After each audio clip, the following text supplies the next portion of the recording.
The lawyer's voice trembled as he read my father's will.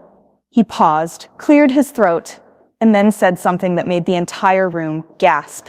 My sister Olivia went pale. My aunt clutched her pearls, and every single pair of eyes turned toward me. My name is Emily. I'm 29 years old, and that was the exact moment my life changed forever. But before I tell you the shocking words that came out of that lawyer's mouth, you need to understand how we got here. Because this story isn't just about money. It's about favoritism, betrayal, and the kind of toxic family drama you wouldn't believe if you hadn't lived it. From the outside, people thought my family was perfect. My father, Richard Evans, was a self-made millionaire who built his empire from nothing. He started in real estate, then dabbled in stocks, and by the time I was a teenager, he was one of the wealthiest men in our small town. He was respected, admired, even feared a little. But behind closed doors, the Evans family was far from perfect. See, my sister Olivia was the golden child. She had been born first, and from the very beginning, it was like Dad decided she was his legacy. She was beautiful, honey blonde hair, piercing blue eyes, the kind of girl people stared at when she walked into a room. She was also ambitious, outspoken, and had this natural charm that made people fall all over themselves to like her. And Dad ate it up. He adored her. She could do no wrong in his eyes. Me? I was the middle child, the quiet one, the responsible one. I wasn't ugly. I wasn't dumb. I wasn't anything particularly bad. But I wasn't extraordinary either. At least not in my father's eyes. Compared to Olivia's spotlight, I felt like background noise. And it wasn't just in small ways. It was everywhere. At family dinners, Dad would ask Olivia about her grades, her friends, her ambitions. He'd beam with pride when she talked about being elected class president or landing an internship. When he looked at me, it was usually to remind me to pass the salt. On birthdays, Olivia got big, shiny gifts, jewelry, trips, expensive clothes. Me? I usually got something practical, like a backpack or new shoes, useful things, Dad called them. And holidays, don't even get me started. Olivia always got to sit next to Dad at the head of the table. I got stuck at the far end, squeezed between two cousins who barely remembered my name. I know some people might roll their eyes at this and think, oh, you're just jealous of your sister. But it wasn't jealousy. It was survival. When you grow up invisible, you learn to stop asking for attention. You learn to shrink yourself down and just get by. And that's what I did. But here's the cruel irony. When Dad got sick, when the strong, untouchable man who had built his empire from nothing suddenly needed help, it wasn't Olivia who showed up. It was me. I was the one sitting in hospital waiting rooms for hours. I was the one organizing his medications, dealing with insurance, handling the bills. I was the one making sure he had meals, clean clothes, and someone to drive him to appointments. Olivia, she would sweep in every once in a while, dressed to the nines, sit by his bed for 5 minutes, snap a smiling selfie with him, and then disappear again. And everyone, including Dad, praised her for being such a caring daughter. Meanwhile, I was running myself into the ground, and nobody even noticed. So when Dad passed away, I wasn't thinking about money. I wasn't thinking about inheritance. Honestly, I was just numb. Losing a parent is complicated, no matter what your relationship was like. And mine was very complicated. But Olivia? She was already circling like a shark. At the funeral, while I was standing by the casket, still trying to process the fact that he was gone, she leaned over and whispered, "Don't worry, Em. I'll make sure you're taken care of. You can rent one of my apartments for cheap." She smirked like she was doing me a favor. I wanted to scream. Everyone around us assumed the same thing, that Olivia would inherit everything. She made sure they believed it too, dropping little hints, bragging about the properties she was about to own, talking about all the travel she'd finally have time for once she wasn't bogged down with Dad's company. I stayed quiet. I always stayed quiet until that day in the lawyer's office. The room was tense as we all gathered around the long oak table. The air smelled like old books and polished wood. My relatives were packed into the chairs, leaning forward like hungry vultures. Olivia sat across from me, perfectly put together, one manicured hand resting on her designer purse. She crossed her legs, her heels tapping against the floor in a slow, confident rhythm. She knew?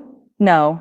She believed that everything on those papers was hers. And then the lawyer cleared his throat. His eyes flicked toward me for the briefest moment before dropping back to the will. I, Richard Evans, he began, being of sound mind, do hereby declare this to be my final will and testament. The usual formalities blurred together. My ears buzzed. My palms were sweaty.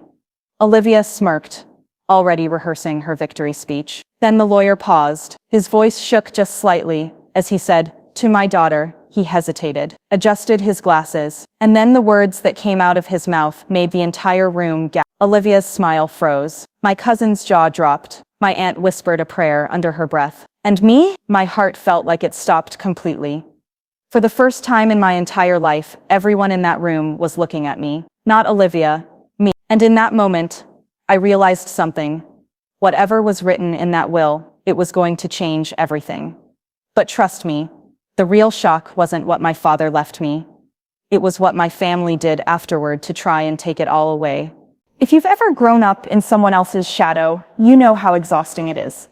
You try to shine, to prove yourself, but no matter what you do, the light always seems to hit the other person. And in my family, that person was Olivia. From as early as I can remember, she was Dad's, he called her my star, my legacy, my princess. He'd brag about her to his business partners, his friends, even random strangers. Meanwhile, when he introduced me, it was usually followed by something practical, like, this is Emily, she's reliable. Reliable, that was my title. My role, my cage. I remember one Christmas in particular. Olivia was about 15, I was 13. Dad had gone all out, as he always did, with gifts piled under the tree. When Olivia tore open her box, out came the latest iPhone, the one everyone at school was begging their parents for. She squealed, jumped into Dad's arms, and kissed him on the cheek. He looked like he'd just been crowned king of the world. When it was my turn, I opened a box to find a new set of textbooks. Math, history, English. For your studies, Dad said, smiling like he'd given me gold. These will set you up for success. I forced a smile, said thank you. But when I glanced at Olivia, she was already snapping selfies with her shiny new phone, basking in everyone's attention. Nobody noticed me quietly setting my stack of books aside. That's how it always was. Olivia wasn't just spoiled, she played the role perfectly. She knew how to charm, how to smile, how to make Dad feel like she adored him more than anything in the world. Behind closed doors, though, she was different. With me, she was cruel. Subtle, but cruel. Don't wear that, Em. You'll just embarrass yourself. Dad only asks you to help because he doesn't trust you with anything important. Honestly, I don't know how you expect to make it on your own. You'll probably end up renting from me someday. She'd say it with a laugh, like it was a joke. But the venom was always there. And the worst part, I believed her. For years, I believed her.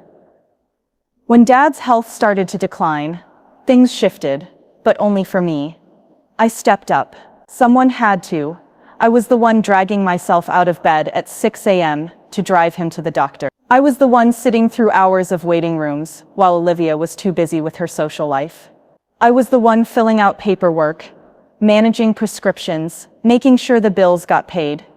But when Dad saw us both in the same room, his eyes still lit up for her, not me. Olivia would breeze in wearing designer clothes, carrying coffee in a perfect little cup. And Dad would beam. My star, he'd say. Look how beautiful you are.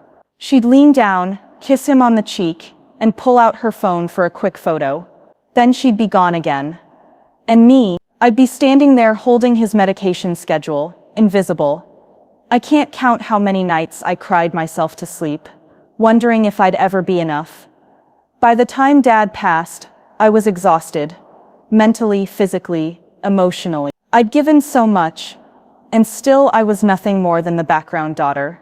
So I didn't walk into that lawyer's office, expecting anything. Olivia, on the other hand, treated it like her coronation. She strutted in wearing a tailored blazer and heels that clicked against the floor like gunshots. She sat at the head of the table, even though the seat was meant for the lawyer, and crossed her legs with a smirk. This shouldn't take long, she whispered to me as people shuffled into their seats. Dad knew I can handle the responsibility. Don't worry, I'll make sure you're comfortable.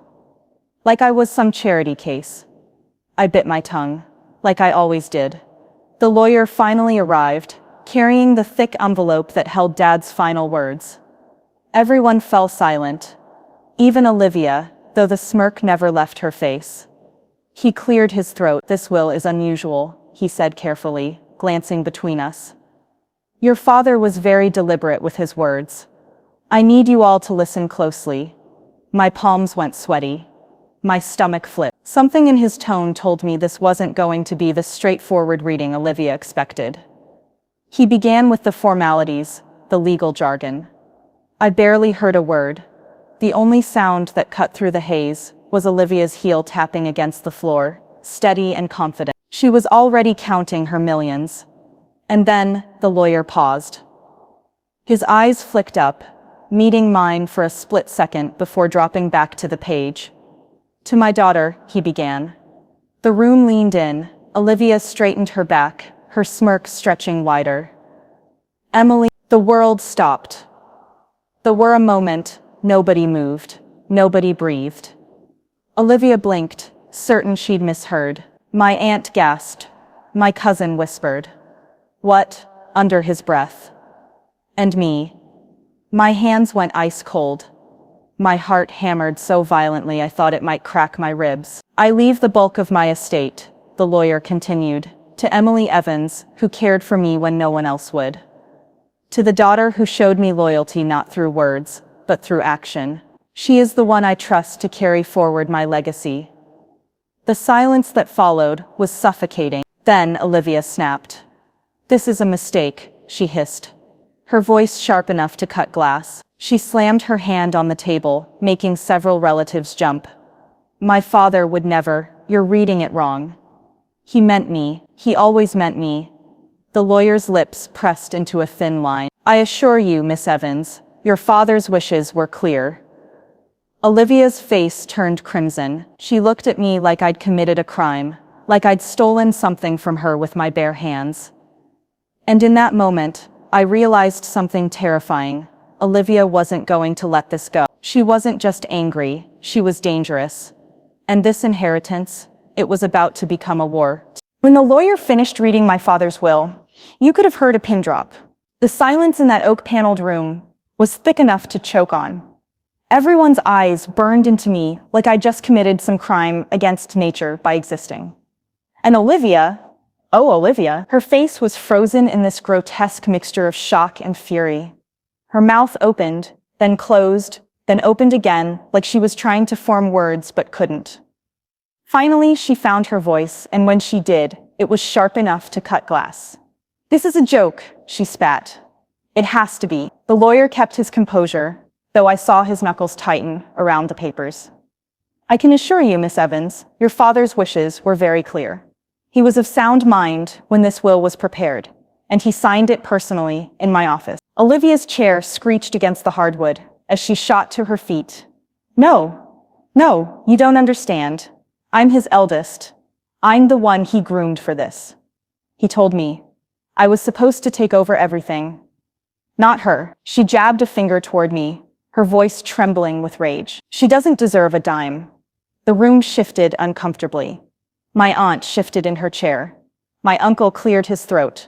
My cousin fiddled with his watch. Nobody dared look at me directly, but I could feel the weight of their judgment pressing down like a boulder. For 29 years, I'd been invisible. Now suddenly, I was the center of attention, and not in a way that felt safe. Inside, my emotions were a storm. Shock. Guilt. Even a flicker of triumph I hated myself for feeling. For once Dad had chosen me. Not Olivia. Not the golden child. Not the princess who could do no wrong, me. The forgotten one. But that tiny flame of validation was quickly drowned by fear. Because Olivia wasn't just upset. She looked like she wanted to tear me apart. She leaned across the table, her voice dropping into a hiss meant only for me. Enjoy it while it lasts, Em, because I swear to God, I'll find a way to take it from you. A chill ran down my spine. The lawyer cleared his throat again. clearly eager to move forward. He listed the details: properties, stocks, accounts, all transferred to my name. Olivia was left with a token sum, along with a few heirlooms. It was almost cruel. Really. Dad hadn't just left her out, he'd left her crumbs. Olivia's jaw clenched so tight, I thought her teeth might crack. "This isn't real," she muttered, shaking her head. "It can't be real." But it was. And as the lawyer wrapped up, I realized something terrifying.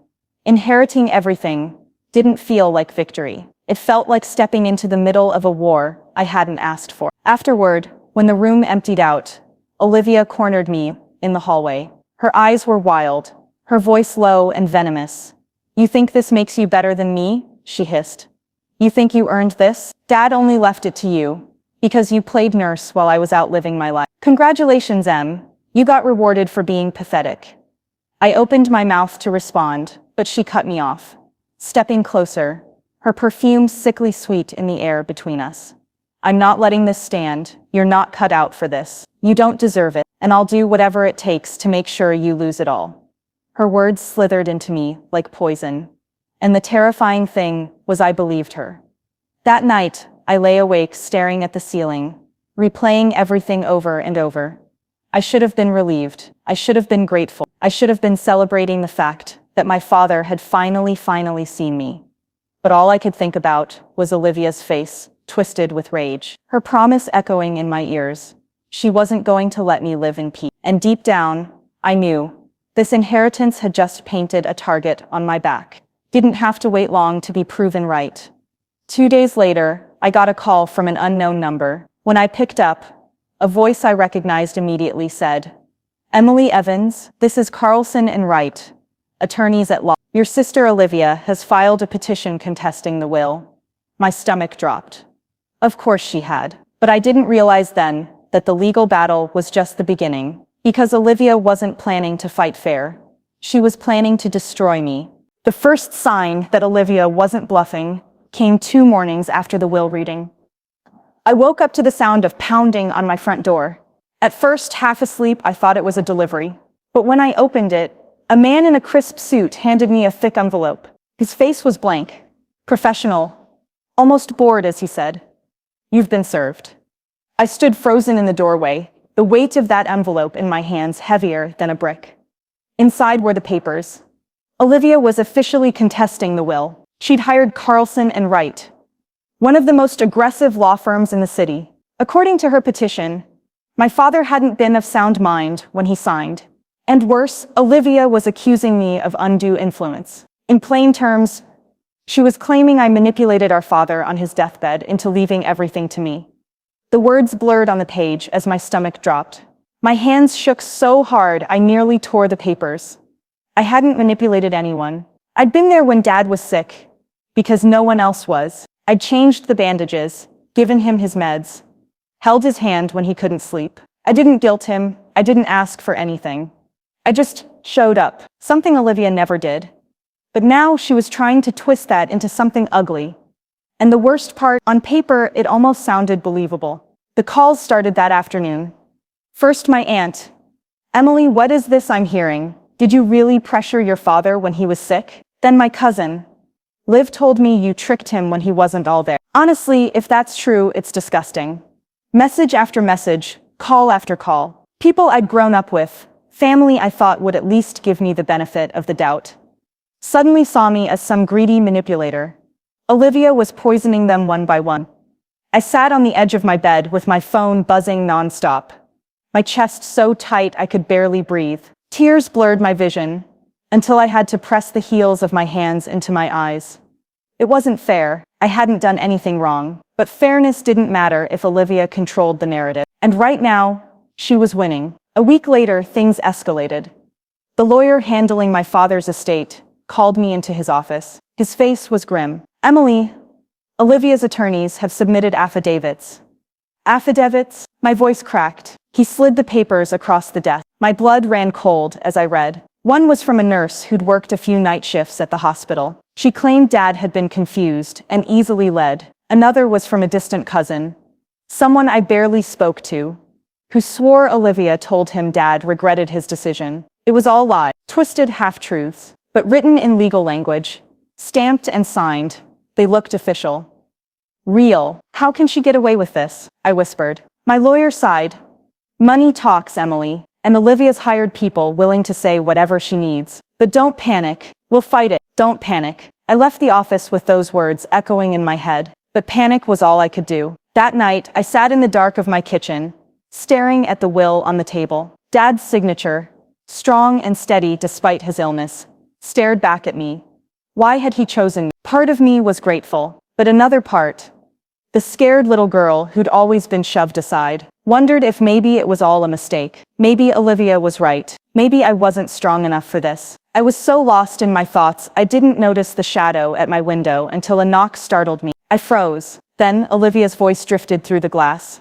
Sickly sweet. Open up, Em. We need to talk. Every muscle in my body went rigid. Against my better judgment, I opened the door a crack. She stood there in a silk blouse and heels, perfectly put together, like she hadn't been waging war on me for 2 weeks straight. Her smile was tight, her eyes cold. Look, she said, breezing past me into the kitchen like she owned the place. This doesn't have to get ugly. The lawyers, the fighting. It's exhausting, isn't it? But I'm willing to make a deal. I folded my arms. A deal? She leaned against the counter, crossing her arms casually. Give me half. That's all I want. 50-50, fair and square. You sign over half the estate to me, and I'll drop the lawsuit. No drama, no mess. We can both move on. I laughed, bitter and sharp. You call this fair? You tried to ruin me. Her smile widened, snake-like. Emily, you don't get it. You're not built for this. The properties, the businesses, the money. It's too much for you. You'll drown. And when you do, everyone will say, I told you so. But if you give me half, I can save you from that. My chest burned with anger. Dad made his choice. Her mask slipped then. Her smile dropped. Her eyes narrowed and her voice hardened. Dad was sick. He didn't know what he was doing. But I do, and I'll make sure you regret this, if you don't give me what's mine. She stepped closer, her perfume suffocating, her voice dropping to a whisper. Last chance, Em. Do this the easy way, or I'll take it all the hard way. The threat hung in the air like a blade. And for the first time, I realized Olivia didn't just want the money. She wanted to destroy me. That night, I didn't sleep. Her words looped in my head, twisting tighter and tighter, until they felt like chains. Half of me wanted to give in, just to make the nightmare stop. But the other half, the part of me that had held Dad's hand in those quiet nights, the part of me that had been invisible for so long, refused to back down. For once Dad had seen me, and I wasn't going to let Olivia erase that. What I didn't know then was that Olivia's next move would cross a line so dark, so unforgivable, it would change everything. Because the lawsuit and the lies weren't enough. She was about to go after the one thing I never thought she'd touch. I thought I'd already seen the worst of Olivia. The lies, the fake affidavits, the constant whisper campaign turning my own family against me. It was enough to break anyone. But I was wrong. She wasn't finished.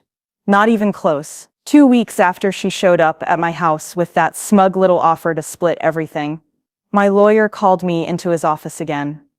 Emily, he said, his voice low, serious. We've got a problem. My stomach dropped. What now? He slid a folder across the desk. Inside was a copy of my father's will. At least, it looked like his will. Only this one was different. In this version, Olivia was the primary heir. The ink looked fresh, but the signature at the bottom, it was my dad's. His unmistakable scrawl, my heart lurched. It's a forgery, my lawyer said flatly. But a very good one. She's claiming it's the real will, and that the one you've been relying on was a fake. I shook my head, bile rising in my throat. That's insane. You saw Dad sign it yourself. I did, he said. But unless we prove this forgery is fake, it muddies the waters. Judges don't like uncertainty in probate cases. My hands trembled as I clutched the papers. Dad's handwriting. His name. The idea of Olivia stooping this low, dragging his memory through the mud, just to take what she thought was hers, made me sick. It wasn't about the money anymore. It was about erasing me.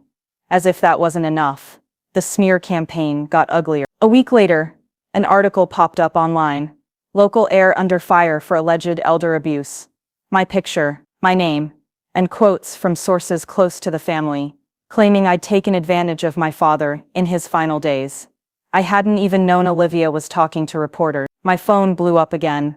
Texts from old friends, whispers at work, even strangers sending me hate messages. I couldn't walk into a grocery store without feeling eyes on me.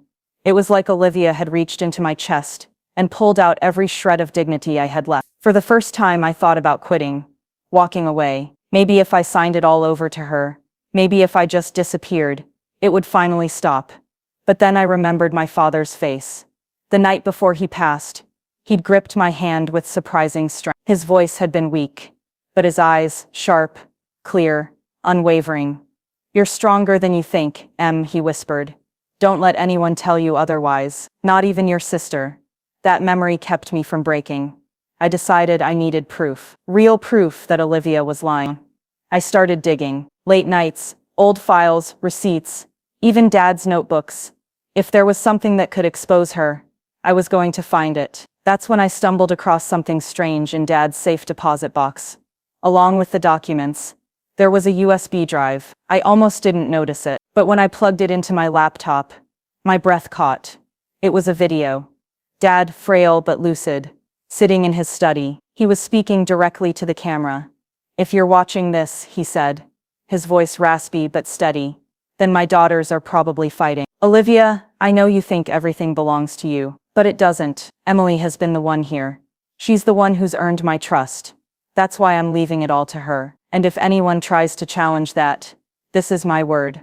I froze. My heart pounded so hard I thought my chest would burst. This was it. Proof. Dad himself, explaining his choice in his own words. But just as relief started to flood me, a horrifying thought hit me.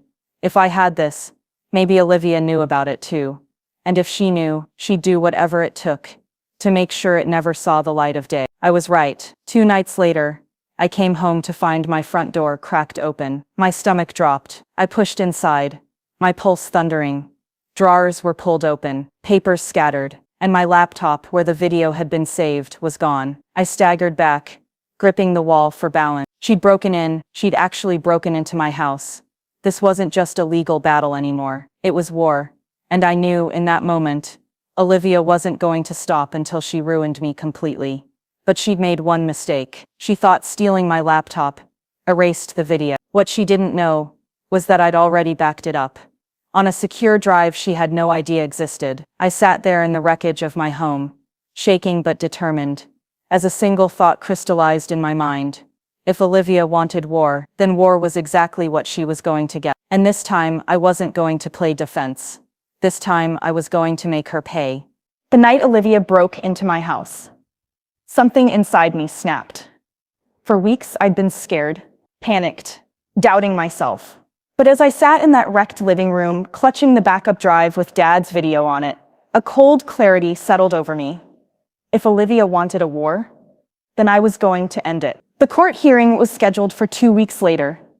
Olivia arrived in full armor, designer suit, pearl earrings, her army of lawyers flanking her like soldiers. She walked in with her chin high, her eyes glittering with triumph. When she looked at me across the courtroom, she smirked, like she'd already won. Her lawyers started strong. They paraded out their witnesses. The nurse claiming Dad was confused, the cousins swearing Dad regretted the will. Then they dropped the bombshell, the forged document. Gasps rippled through the courtroom as they held it up. "This," Olivia's attorney declared, "is the true last will and testament of Robert Evans. The document Emily Evans clings to is nothing but a fraud." I sat still, my heart pounding, my hands clenched in my lap. I could feel the judge's eyes on me, waiting for my side of the story. Finally, it was our turn. My lawyer stood. "Your Honor, the other side has accused my client of manipulation. They've claimed Mr. Evans was not of sound mind. They've even produced a supposed will. But today, we will present something they cannot twist, falsify, or discredit." He nodded at me. My hands trembled as I pulled the USB from my purse and handed it to the bailiff. The courtroom went silent as the screen flickered on. And then, there he was. My father, frailer than most remembered him, yes, but his eyes were clear. His voice steady. "If you're watching this," he said, looking straight into the camera, "then my daughters are probably fighting. Olivia, you've always believed everything should be yours. But it isn't. Emily has been the one here for me. She's earned my trust. That's why I'm leaving everything to her. This is my wish, my decision. And if anyone challenges it, I want the truth to be heard." The room was dead silent. You could have heard a pin drop. I glanced at Olivia. Her face had drained of color. Her smirk wiped clean. For the first time, I saw something in her eyes I'd never seen before: fear. The judge leaned forward, steepling his fingers. "Well, that certainly clears up the question of Mr. Evans' intent." Olivia's lawyer sputtered, trying to object. "Your Honor, this video could be doctored." But the judge cut him off. "Enough. This was recorded in Mr. Evans' home, time-stamped, with his medical records showing full capacity on that date. This court accepts it as evidence." My chest ached with relief as his words sank in. For the first time since Dad's death, I could finally breathe. But it wasn't over yet, because Olivia couldn't help herself. She stood up suddenly, her chair screeching across the floor. "This is ridiculous," she shouted. "That money was supposed to be mine. I was the eldest. I was the favorite. Her lawyer tugged at her sleeve, whispering frantically, but she yanked away. Her voice rose, hysterical. "She doesn't deserve it. She manipulated him. She stole him from me." "Enough," the judge thundered, slamming his gavel. "Miss Evans, sit down or you will be removed from this courtroom." But Olivia couldn't stop. The mask she'd worn for years had finally cracked, and in front of everyone, family, strangers, the law, she showed her truth. When it was over, the ruling was clear. The will stood exactly as my father had written it. Everything came to me. Olivia's challenge was dismissed, and her forged documents were under investigation for fraud. I walked out of that courtroom into the sunlight, my head high for the first time in months. The vultures, our so-called family, didn't meet my eyes. Some looked ashamed, others avoided me altogether. And Olivia, she stormed past me, her heels clicking furiously on the marble floor. For once, she had no words. That night, I sat in Dad's study, the same room where he'd recorded that video. The house was quiet, heavy with his absence, but for the first time, it didn't feel suffocating. I whispered into the silence, "Thank you, Dad. You believed in me when no one else did." Tears slid down my cheeks, but this time they weren't from fear or despair. They were from something else. Peace. Olivia never apologized. I didn't expect her to, but her reputation was in shambles after the forgery came out, and word spread quickly among the family. She'd shown everyone who she truly was, and no amount of spin could fix it. As for me, I took my time. I didn't rush to spend the inheritance or flaunt it. Instead, I rebuilt my home, my peace, my sense of self-worth. Because the truth was, the money wasn't the real victory. The real victory was finally stepping out of the shadows and proving to Olivia, to my family, and maybe most importantly, to myself, that I mattered. Sometimes I think back to that first day in the lawyer's office, when everyone stared at me like I didn't belong. And now, I smile, because I know exactly where I belong, and no one, especially not Olivia, can ever take that away from me again. Justice doesn't always come easy, but persistence and truth win in the end. Being underestimated isn't a weakness. It can be your greatest strength. Thank you for listening.